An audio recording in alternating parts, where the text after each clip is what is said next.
নমস্কার, আপনারা দেখছেন আমার ছোট্ট YouTube channel voice of Anirban. সঙ্গে আমি আপনাদের আপনজন অনির্বাণ চৌধুরী। প্রতিদিন রাত 8টার মতো আজকেও রাত 8টায় চলে এলাম এক মারাত্মক ভিডিও নিয়ে। আপনারা এই ভিডিওটি দেখলে শিহরিত হবেন, আপনাদের চোখ কপালে উঠে যাবে যে পশ্চিমবঙ্গের স্বাস্থ্য ব্যবস্থা আজকে কোন জায়গায় দাঁড়িয়ে আছে, আর এই স্বাস্থ্য ব্যবস্থার মাথায় মাথায় যারা বসে আছে তারা কারা। আমি আমার মূল বিষয় ঢোকার আগে শুধু অনুরোধ করব, যারা চ্যানেলটাকে সাবস্ক্রাইব করেননি সাবস্ক্রাইব করে পাশে থাকবেন। আপনাদের বক্তব্য আপনারা অবশ্যই জানাবেন কমেন্ট বক্সে, এবং হাত জোর করে বলছি জনস্বার্থে এই ভিডিও যত বেশি সংখ্যক পারবেন মানুষের কাছে শেয়ার করবেন, যাতে মানুষ বাঁচতে পারে। বিষয়টায় আসার আগে আমি যার নামটা বলতেই হয়, ইন্দ্রাণী সেনগুপ্ত। ইন্দ্রাণী পেশাগতভাবে সাংবাদিক, মধ্যমগ্রামের বাসিন্দা, এবং পূর্বে সে দৈনিক সংবাদ মাধ্যম এবং ইলেকট্রনিক সংবাদ মাধ্যমে কাজ করেছে। সব কিছু ছেড়ে দিয়ে গত 8 বছর ধরে HN এক্সপ্রেস বলে নিজস্ব একটি যে চ্যানেল, সেই চ্যানেল সমাজ মাধ্যমে সে চালায়, সেই চ্যানেলের সে এডিটর। এখন ইন্দ্রাণীর গত 12 তারিখে মহিলাদের যেটা হয়, ঋতুস্রাবজনিত একটা সমস্যায় তার পেটে অসম্ভব যন্ত্রণা হয় এবং মাত্রাতিরিক্ত রক্তক্ষরণ হতে থাকে, ছটফট করতে থাকে। তখন তার মা, একমাত্র তার সঙ্গী, সে আর তার মা দুজনেই থাকে মধ্যমগ্রামে একটি ভাড়া বাড়িতে। তার মা তাকে বারাসাত মেডিকেল কলেজ অ্যান্ড হসপিটালে নিয়ে যায়। সেখানে ইমার্জেন্সিতে নিয়ে গেলে তাকে ফিমেল সার্জিক্যাল ওয়ার্ডে পাঠানো হয়। পরবর্তীকালে ফিমেল সার্জিক্যাল ওয়ার্ডের যখন ডাক্তার ভিজিট করতে আসেন, তিনি আকাশ থেকে পড়েন। তিনি তখন তাকে ওই গাইনোকোলজি ডিপার্টমেন্টে, ফিমেল ডিপার্টমেন্টে তাকে ট্রান্সফার করেন। সারা রাত ধরে মেয়েটি ছটফট করে, কোনো চিকিৎসা ছাড়া পড়ে থাকে। চিৎকারের শব্দ শুনে কর্তব্যরত নার্সরা, কর্তব্যরত বলছি কিন্তু তাদের কর্তব্য ছিল সে সময় ঘুমোনো, তারা তাকে ধমক দেয় এবং বলে রাতের ঘুম নষ্ট করছেন কেন। চিন্তা করুন, রাত্রে ডিউটি অথচ বলছে রাতের ঘুম নষ্ট করছেন কেন। বহু কষ্টে, বহু চাপ সৃষ্টি করে পরবর্তীকালে সেই গাইনোকোলজিস্ট, একজন অল্প বয়সী ডাক্তার আসেন। তিনি ওষুধ প্রেসক্রাইব করেন, তার মধ্যে 2টো জীবনদায়ী ওষুধ। আমি শোনাবো ইন্দ্রাণীর বক্তব্য, শুনলে আপনাদের চোখ কপালে উঠে যাবে। তিনি সবটা বলবেন, খুলে বলবেন আপনাদের কাছে। তো সেই ইনজেকশন বা যে ওষুধগুলো প্রেসক্রাইব করেন কোনোটাই হসপিটালে নেই, অর্থাৎ জীবনদায়ী ওষুধ, সাধারণ ওষুধ কোনোটাই হসপিটাল থেকে সরবরাহ করা হয় না বা সরবরাহ নেই। তো সেই ইনজেকশন অনেক খুঁজে, ওষুধ অনেক খুঁজে সেটা পাওয়া যায়। তাকে পরের পর ঘুমের ইনজেকশন দিয়ে পরের দিনই তাকে ডিসচার্জ করে দেওয়া হয় এবং সে কষ্ট পায়। তার বাড়িতে এসে সে 2-3 দিন ধরে শুধু ঘুমিয়েছে। ঘুমের রেশ কাটতে সে বারাসাত হসপিটালের তিক্ত অভিজ্ঞতা ফেসবুকে পোস্ট করেছিল, যে 3rd ক্লাস হসপিটাল বলে বারাসাত হসপিটালকে উল্লেখ করেছিল পরিষেবার ক্ষেত্রে। আর সেইটা দেখে বারাসাত হসপিটালের যিনি মেডিকেল কলেজ অ্যান্ড হসপিটালের যিনি সুপার সুব্রত মণ্ডল, সেই তার পোস্টে এসে তাকে সাইকিয়াট্রিক পেশেন্ট বলে চিহ্নিত করে দিলেন। মাফ করবেন। ভাবতে পারেন, একজন এডিটর, সংবাদ মাধ্যমের এডিটর, একটি সুস্থ মস্তিষ্কের মহিলা, তাকে সাইকিয়াট্রিক পেশেন্ট বলে দাগিয়ে দিলেন সুপার। কে এই সুপার? ছোট্ট করে বলে রাখি, সবটা শুনবেন ওই ইন্দ্রাণীর মুখ থেকে, আমি তার মুখ থেকেই সব শোনাবো। এই সুপার যখন বারাসাত জেলা হসপিটাল ছিল তখনও সুপার ছিলেন, আজকে মেডিকেল কলেজ অ্যান্ড হসপিটাল হয়েছে, আজকেও তিনি সুপার। উনি মেডিসিনের ডাক্তার। উনি কয়েক বছর ধরে, এক যুগের ওপর ধরে এখানে সুপার পদে আছেন। কান পাতলে শোনা যায় উনি বারাসাতের সাংসদ কাকলি ঘোষ দস্তিদারের একজন অনুগত ছাত্র। শাসক দলের নেতাদের কথায় উনি ওঠা বসা করেন এবং চটি চেটেই নাকি উনি এই সুপার পদে বহাল আছেন, ওনার ট্রান্সফার হচ্ছে না। এও শোনা যায় অভিযোগ আকারে বিভিন্ন জনের কাছ থেকে, তারা বলেন যে সুপারের বিরুদ্ধে অনেক অভিযোগ আছে, সেই অভিযোগ উচ্চতর পর্যায়ে জানানো হয়েছে, এনকোয়ারির পর্যায়েতেও নাকি ছিল, কিন্তু অদৃশ্য কারণে সেগুলোর কোনো খবর আর প্রকাশ্যে আসে না। তিনি সব পদে বহাল আছেন। তো সেই সুপার তিনি ইন্দ্রাণীকে বললেন সাইকিয়াট্রিক পেশেন্ট। আচ্ছা আপনারা বলুন তো, ইন্দ্রাণীর বক্তব্য আমি শোনাবো, তার কথা শুনে মনে হয় যে সে সাইকিয়াট্রিক পেশেন্ট? আপনারাই বলবেন। এবং সুব্রত বাবুকে বলি যে আপনার কাছে কোনো এভিডেন্স আছে? আপনি যে তাকে সাইকিয়াট্রিক পেশেন্ট বলেন, আপনি কি তার চিকিৎসা করেছেন? তার সাইকিয়াট্রিক ট্রিটমেন্টের কোনো প্রেসক্রিপশন আপনার কাছে আছে? চ্যালেঞ্জ করছি, দেখাতে পারলে আমি ইউটিউব বন্ধ করে দেব। তা আমি কথা না বাড়িয়ে আসুন, ইন্দ্রাণী সেনগুপ্ত ভুক্তভোগী, এখনো অসুস্থ, তিনি বর্তমানে মধ্যমগ্রাম পৌর হাসপাতালের একজন গাইনোকোলজিস্টের আন্ডারে ট্রিটমেন্ট করাচ্ছেন। তার বক্তব্যটা শুনে আজকের এপিসোড শেষ করব শুনিয়ে। তাই আপনাদের কাছে অনুরোধ, আপনারা ধৈর্য ধরে বক্তব্যটা একটু শুনবেন। আমি ইন্দ্রাণী সেনগুপ্ত, পেশায় একজন সাংবাদিক, উত্তর 24 পরগনার মধ্যমগ্রামের 7 নম্বর ওয়ার্ডের বাসিন্দা। বর্তমানে আমি খুবই অসুস্থ। গত 12/7/2024 তারিখে অসহ্য তলপেটে যন্ত্রণা, পা অবশ হয়ে যাওয়া এবং কোমরে যন্ত্রণা এবং পিরিয়ডসজনিত কারণে অসুস্থ অবস্থায় আমাদের বারাসাত জেলা হাসপাতালে যাই এবং সেখানে গিয়ে আমি সুপার স্যার যিনি রয়েছেন ডক্টর সুব্রত মণ্ডলের সঙ্গে যোগাযোগ করলে উনি বলেন যে ইমিডিয়েট তুমি এমার্জেন্সিতে দেখিয়ে ভর্তি হয়ে যাও। কিন্তু সেই অবস্থায় আমি যখন এমার্জেন্সি বিভাগে ভর্তি হতে যাই, সেখানে আমার কোনো রকম পরীক্ষা নিরীক্ষা মানে কোনো টেস্ট, কোনো রকম কোনো আমাকে যাচ করা যা কিছুই না করে শুধুমাত্র কিছু কথা শোনেন, পুরো কথাও আমার শোনা হয় না। মানে পেটে ব্যথা হচ্ছে, বমি আসছে আর পিরিয়ডসের সমস্যা, এটা শোনার সঙ্গে সঙ্গে আমার মা, মানে আমি আমার মা থাকি, আমার বাড়িতে কোনো ছেলে নেই, আমার মাই আমাকে নিয়ে গেছিলেন সেই মুহূর্তে, কাউকে পাওয়া যায়নি বলে। কিন্তু এতই অসহ্য যন্ত্রণা যে আমার পেট কেটে পড়ে যাচ্ছে, আমি অসহ্য যন্ত্রণা চেঁচাচ্ছি যেন মানে মৃত্যু সমতুল্য যন্ত্রণা আমি ভোগ করেছি সেই মুহূর্তে। আমি এই মুহূর্তে হয়তো বলে বোঝাতে পারছি না। সেই মুহূর্তে আমাকে যখন নিয়ে যাওয়া হয় এমার্জেন্সিতে, আমার মাকে ঠিক একটা কাগজে লিখে আমার মাকে ধরিয়ে দেওয়া বলা হয় টিকিট করে আসতে। টিকিট করে আসার পরে আমাকে সঙ্গে সঙ্গে ওই হুইল চেয়ারে বসিয়ে আমাকে সার্জিক্যাল ডিপার্টমেন্টে পাঠিয়ে দেওয়া হয়। এবং সেই মুহূর্তে আমি যে পরিস্থিতিতে ছিলাম, আমাকে কোথায় পাঠানো হচ্ছে, আমার কি হচ্ছে, আমার কোনো জ্ঞান বা সেই সময় সেটা নিয়ে কথা বলার মতন শারীরিক বা মানসিক কোনো রকম পরিস্থিতি আমার ছিল না। সেই অসহ্য যন্ত্রণা নিয়ে যখন আমাকে সেই দুপুর 3টের সময় ভর্তি করা হয়, আমার বেড নম্বর ছিল 33 সার্জিক্যাল ওয়ার্ডে, ফিমেল সার্জিক্যাল ওয়ার্ডে। যন্ত্রণায় আমাকে শুধু কিছু ইঞ্জেকশন পুশ করা হয় এবং সেই সময় থেকে আমাকে টানা হসপিটালে ফেলে রাখা হয় বেডে।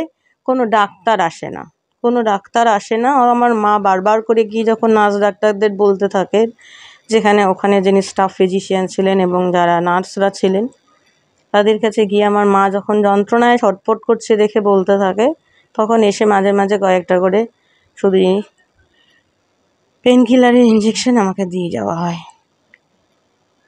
রাত 8:30টার সময় এক সার্জিক্যাল ডাক্তার আসেন এবং তিনি আমার সিমটম শুনতে চান।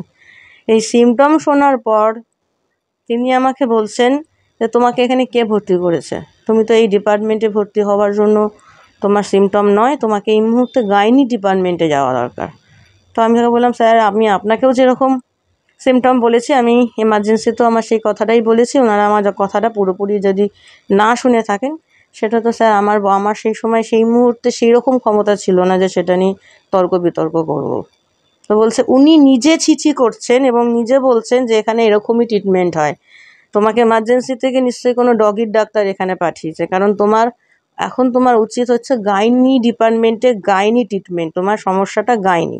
ইভেন আমি চাইলে তোমাকে গাইনির ওষুধ লিখে দিতে পারি, কিন্তু যেহেতু এখানে এই মুহূর্তে গাইনি অ্যাভেলেবেল আছে, তাই আমার ডিপার্টমেন্ট নয়, আমার রুগী তুমি নও, তাই আমি এটা প্রেসক্রাইব করতে পারি না, কারণ এর একটা প্রোটোকল আছে। ফলে উনি সঙ্গে সঙ্গেই সেই প্রেসক্রিপশন বা কাগজ যা ওনাদের কাছে ছিলেন ডাক্তারি, সেখানে রেফার করেন এবং ওখানে যিনি স্টাফ ফিজিশিয়ান তাকে রীতিমতন অর্ডার দেন যে এই মুহূর্তেই এই মেয়েটিকে, কোনো অবস্থা খুব খারাপ, কারণ ব্লিডিং বন্ধ হচ্ছে না, ওনাকে এই মুহূর্তেই গাইনিতে রেফার করতে হবে, এই মুহূর্তে গাইনি যিনি রয়েছেন তাকে ডেকে নিয়ে আসার জন্য।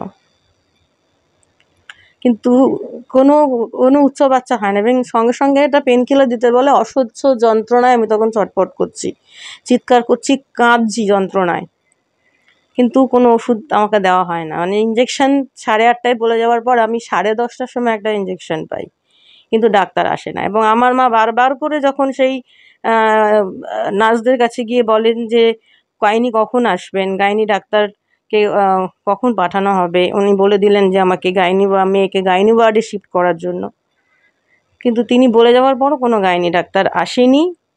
নার্সদের কাছে জিজ্ঞেস করায় উনিরা বলছেন আসছেন, ফোন করেছি, এই আসছেন আসবেন করতে করতে 12টা বাজে। তখনও যন্ত্রণায় ছটফট করছি দেখে আমার মা, মানে প্রচুর ব্লাড ভাঙছে তখনও আমার, প্রচুর পরিমাণে, যে আমার পিরিয়ডস চলছে সেটা বন্ধ হচ্ছিল না, টানা বহুদিন ধরে চলছিল, এবং সেটা কোনো না কোনো পেটের সমস্যার জন্য হচ্ছে, সেটাই সন্দেহ করেছেন ডাক্তার। তো সেই জন্যই গাইনিতে আমাকে রেফার করেছিলেন। কিন্তু এত কিছু জানার পরও তারা নীরব।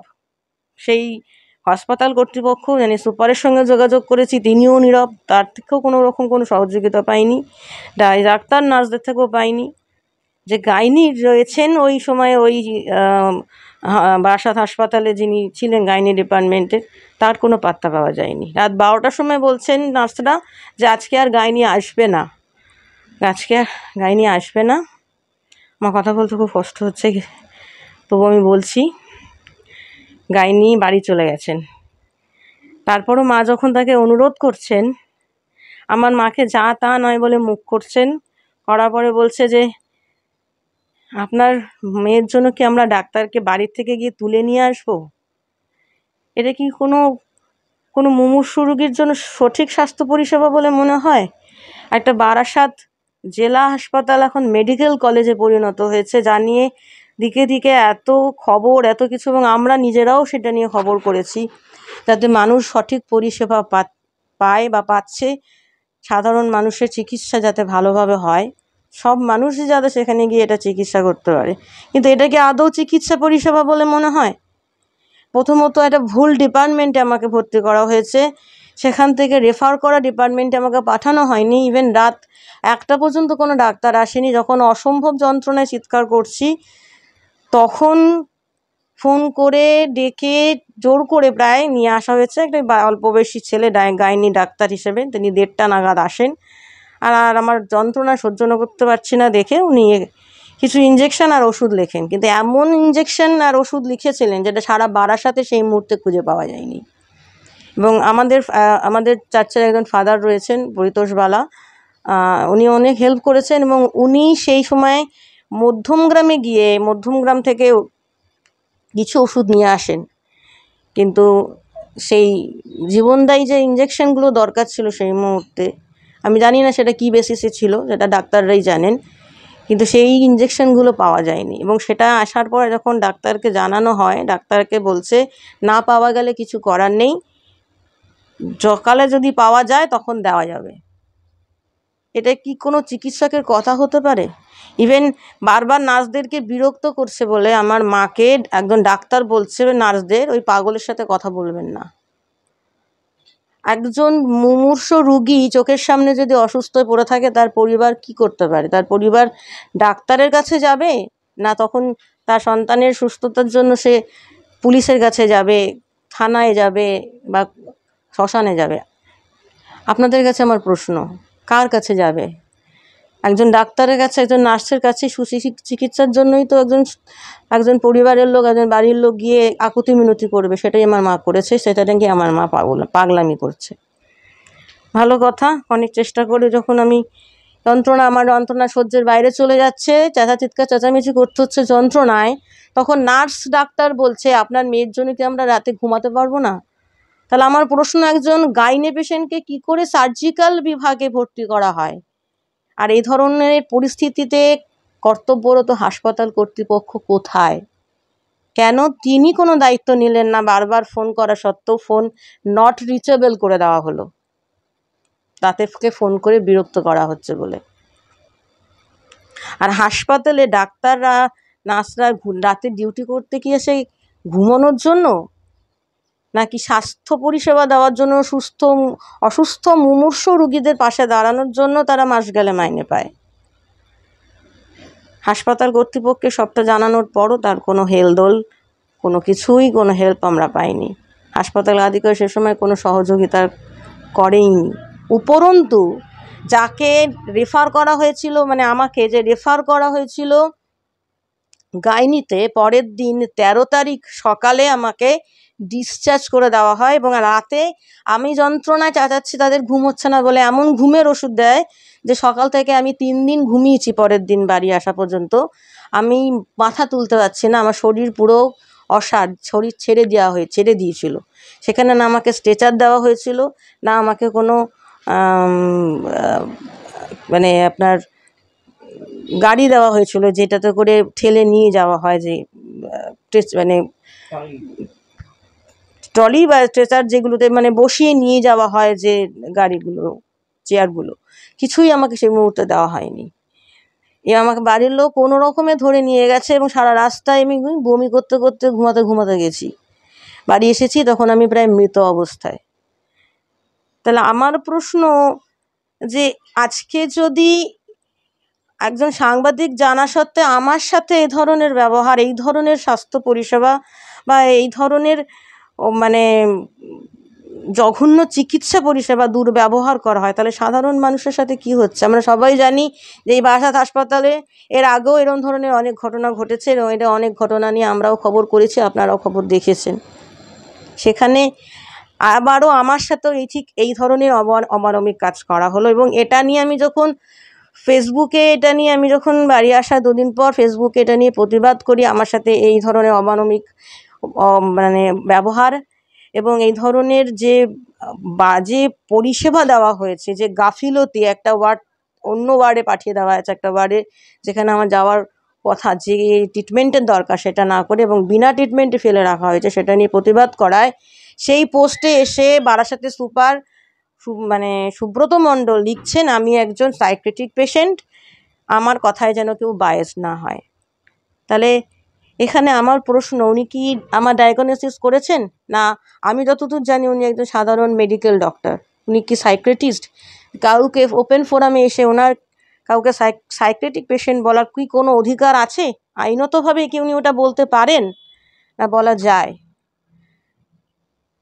এটার কি কোনো প্রতিকার হবে?